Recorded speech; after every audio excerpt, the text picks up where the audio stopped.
Yan, hi, is this me again, Kuya Brian.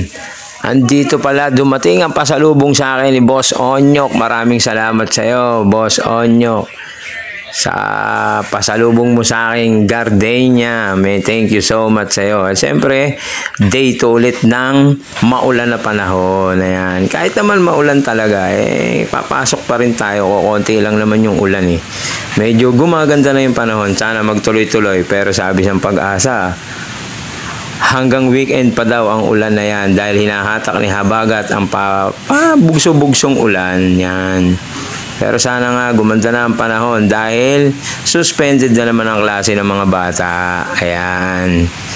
Di ba? Galing na sa bakasyon ng mga bata ang mga estudyante. Bakasyon na naman.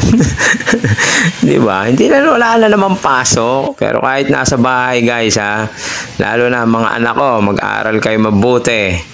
Makinig kayo kay mami. Sagutan nyo yung mga module na pinapagawa ni teacher. Alam ko nagtatat ng mga teacher sa GC ng mga school. Thank you so much sa mga teacher. Ayan. Alam ko kahit maulan, medyo pumapasok pa rin ang mga teacher. Ayan. Ayan. Tignan mo, napakaluwag ng LRT dahil walang estudyante. Halos mga estudyante talaga nagpupuno ng LRT na yan. Ayan, halos walang katao-tao. Maluwag na maluwag ang LRT po. Maraming salamat po ulit sa inyo. Siyempre, kahit maulan, pasok pa rin kami ni Boss Jolo, Boss Jason, at ni Boss Carl. Thank you so much.